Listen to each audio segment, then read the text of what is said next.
ఏంటమ్మా చూస్తున్నావు? నేను చెప్పానే మాధవని, ఆ అమ్మాయి.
డిన్నర్ ఏర్పాట్లని క్యాటరింగ్ వాళ్ళేనా?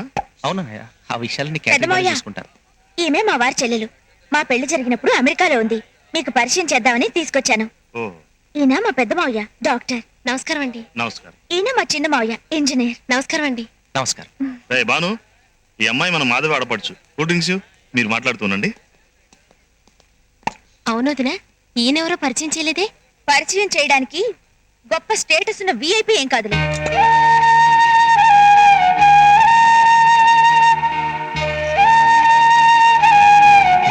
చిన్నబావ, మిమ్మల్ని ఒక్క నిమిషం ఆగండి.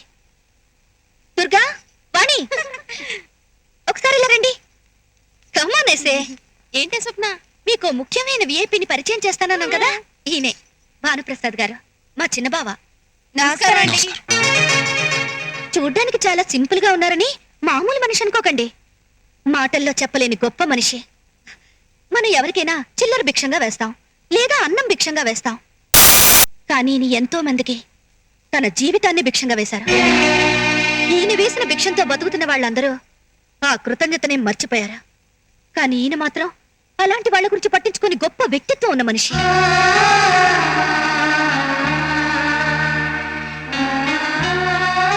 పదండి వెళ్దాం. ఏంటి ఇక్కడ ఏదో గొడవ జరుగుతున్నట్టుంది? ఆ వియ్యాలవారి అమ్మాయికి చాలా పొగరు. బాను నేను ఇంట్రొడ్యూస్ చేయలేదని ఇష్టం వచ్చినట్టు చెలరేగిపోయింది. కలెక్టర్ చదువుతోంది కదా, అందుకే ఆవిడ గారికి అంత గర్వం.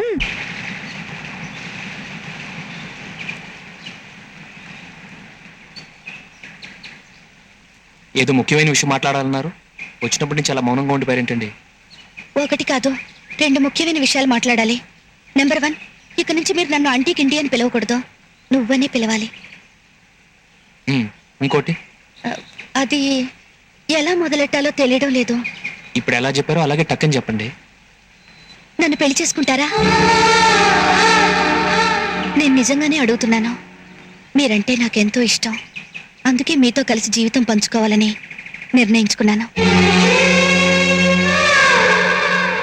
ఇంట్లో మీ అమ్మా నాన్న ఎదురు చూస్తుంటారు, వెళదాం పదండి.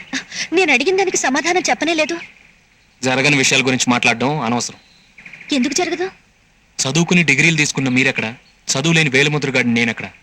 మీ చదువుకి తెలివితేటలకు తగ్గ వరుడిని చూసి పెళ్లి చేసుకోండి.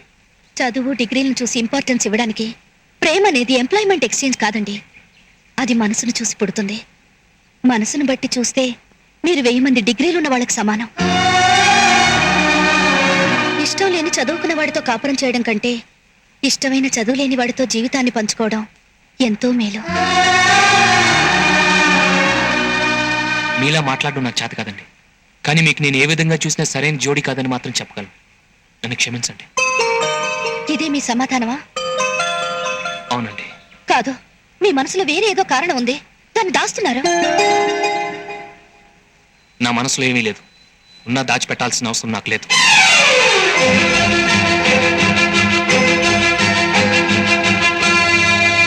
ఎవరిని పెళ్లి నిర్ణయించారు? ఈ జడ్జిమెంట్ నాది కాదమ్మా, మీ అమ్మది. అవును, నేనే నిర్ణయించాను. ఏమంటావు ఇప్పుడు? అయితే నువ్వే ఆ పెళ్లి చేసుకో. నేను హరిశ్చంద్ర ప్రసాద్ అంకుల్ కొడుకు భానుప్రసాద్ను ప్రేమించాను. ఆయన్నే పెళ్లి చేసుకుంటాను. భానుప్రసాద్నా? అతన్ని చేసుకుని నువ్వే సుఖపడతావే. అంతకంటే పెళ్లి పెటాకులు మానేసి జీవితాంతం ఒంటరిగా ఉండిపోవడం మంచిది. కన్న తండ్రి అతన్ని తన కొడుకుని ఎవరికీ చెప్పుకోడు. పోయి పోయి అలాంటి వాడిని చేసుకుంటావా? జీసస్ ను కూడా ఒకప్పుడు సిలువ వేశారు. ఇప్పుడు అందరూ ఆయన్ని దేవుడిని పూజించడం లేదు. అలాగే ఏదో ఒక రోజు భానుప్రసాద్ నిజాయితీ రుజువు అవుతుంది. అప్పుడు అందరికీ ఆయన గొప్పతనం ఏమిటో తెలుస్తుంది. Wonderful wonderful. ఏం ఆర్గ్యుమెంట్? మీరు ఊరుకోండి. అలాగే. చూడు స్వప్న, నువ్వెంత గింజుకున్నా నా నిర్ణయంలో మార్పు రాదు. వచ్చే 18వ తారీఖు ఈ పెళ్లి జరుగుతుంది. నేను నిర్ణయించిన పెళ్లి కొడుకే నీ మెళ్ళో తాళి కడతాడు. అయితే నా నిర్ణయం కూడా విను. నువ్వు చెప్పిన అదే 18వ తారీఖున భానుప్రసాద్ తో నా మెళ్ళో తాళి కట్టించుకుంటాను. ఎవరు అడ్డొచ్చిన ఈ పెళ్లి ఆగదు. రమ్మన్నారంట. ఇంతకు ముందే వియ్యపురాలు వెంకుడు గారు వచ్చారు.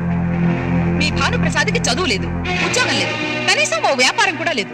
పోనీ ఇవన్నీ సరిపెట్టుకున్నా పోయినసారి ఓ అమ్మాయిని ఇష్టపడి పెళ్లి చేసుకుంటానని పట్టుబట్టి తీరా ముహూర్తం రేపనగా పెళ్లి వద్దని మొరాయించిన వాడు రేపు మా అమ్మాయిని కూడా వద్దని చెప్పడని ఏమిటి గ్యారెంటీ?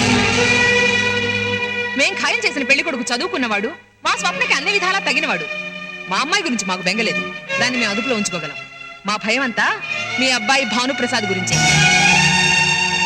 ముహూర్త సమయానికి పందిట్లో 10 మంది ముందు అల్లరి చేసి పీట్ల మీద పెళ్లి చెడగొట్టాడంటే మా పరువు ప్రతిష్టలేం కావాలి? మేము తలెత్తుకుని తిరగాల వద్దా? వంశపారంపర్యంగా మన ఇంట్లో నుంచి మంగళసూత్రం వెళ్తేనే ఈ ఊళ్ళో ఏ పెళ్ళైనా జరగడం అనేది ఆనవాయితీ. కానీ ఈ రోజు మీ ఇంట్లో నుంచి ఒకరు పెళ్లికొస్తే మా ఇంట్లో పెళ్లి ఆగిపోతుందని ఒకరి చేత మాట పడాల్సి వచ్చింది. ఆ రోజు మాధవికి జరిగిన అన్యాయమే ఈ రోజు నా కూతురికి జరగొచ్చు కదా అని వియ్యపురాలు నిలదీసింది. ఆవిడ అడిగిన దాంట్లో న్యాయం ఉందిగా. ఈయన గారి బుద్ధి ఎప్పుడు ఎలా మారుతుందో ఎవరికి తెలుసు. తండ్రిగా నా మాటకి ఎప్పుడూ విలువ ఇవ్వలేదు. నేను కొడుకే కదా అని అది చేయి ఇది చేయని చెప్పను లేదు. కానీ ఇప్పుడు ఒక మాట ఇమ్మని అడుగుతున్నాను. కనీసం అదైనా చేస్తారో లేదో చెప్పమను. ఏం చేయమంటారో చెప్పండి. ఈయన గారి వల్ల ఏ అడ్డంకి రాదు. మీరు అనుకున్న అబ్బాయితోనే మీ కూతురు పెళ్లి జరుగుతుందని వియ్యపురాలకు మాట ఇచ్చాను. నా మాట నిలబట్టమని చెప్పండి. మిగిలిన కొడుకులిద్దరు నా వంశ గౌరవం కాపాడుతున్నారు. ఈయన గారి వాళ్ళ పుట్టాడన్న సంతోషం తప్ప ఇంతవరకు ఏ సంతోషం లేదు. ఇదే వారికి చివరి అవకాశం. నా గౌరవం కాపాడేవాడే నా కొడుకు. నా కొడుకుగా ఉండాలనుకుంటున్నారో లేదో నిర్ణయించుకో.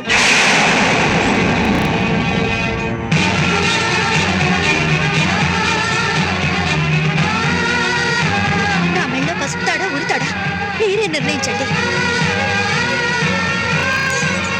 నా కొడుకుగా ఉండాలనుకుంటున్నారో లేదో నిర్ణయించుకోమని.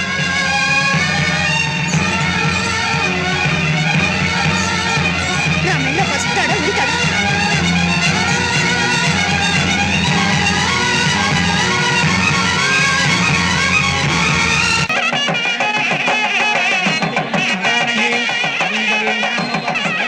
మంత్రాలు కాస్త గట్టిగా చదవండి. ఆంటీ, స్వప్న రెడీ అవ్వట్లేదు. ఏమిటే నీ తల బిరుసు? పట్టు చీర కట్టుకోను, నగలు పెట్టుకోనని మారం చేస్తున్నావట. నువ్వే ధైర్యంతో ఇలా ముందుకేస్తున్నావో నాకు బాగా తెలుసు. నువ్వెంత ఏడ్చి మొత్తుకున్నా ఆ భానుప్రసాద్ ఇక్కడికి రాడు.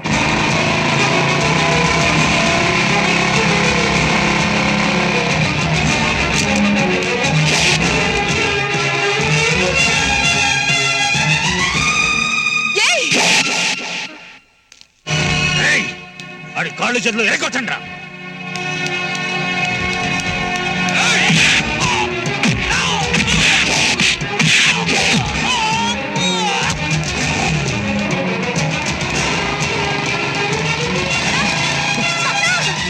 మాంగళ్యంతంతు నానేనా మమ జీవన హేతునా కంఠే బధ్నామి సుభగే త్వం జీవ శరదాం శతం.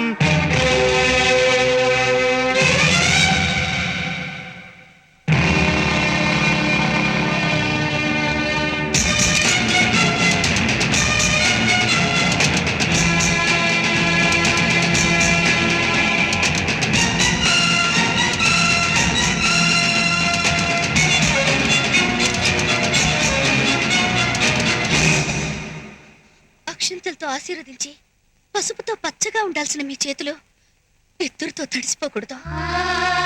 ఎంతో మంది ఆడపిల్లలకి మీ చేతులతో మంగళసూత్రాలు దానం చేశారు. అదే చేతులతో ఈ రోజు ఆడపిల్ల మెళ్ళో పసుపుతాడు తెచ్చుతారా?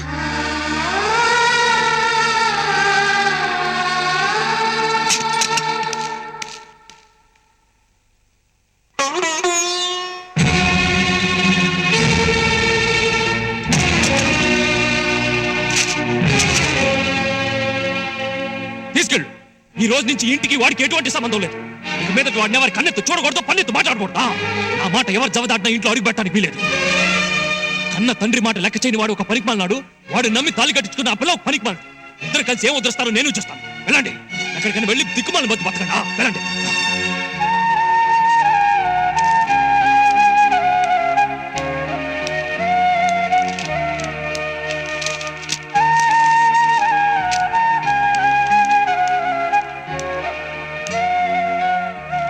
నేను గౌరవించే వెలకట్లేని ఆస్తి మీరుండగా ఈ ఆస్తులన్నీ నాకెందుకు?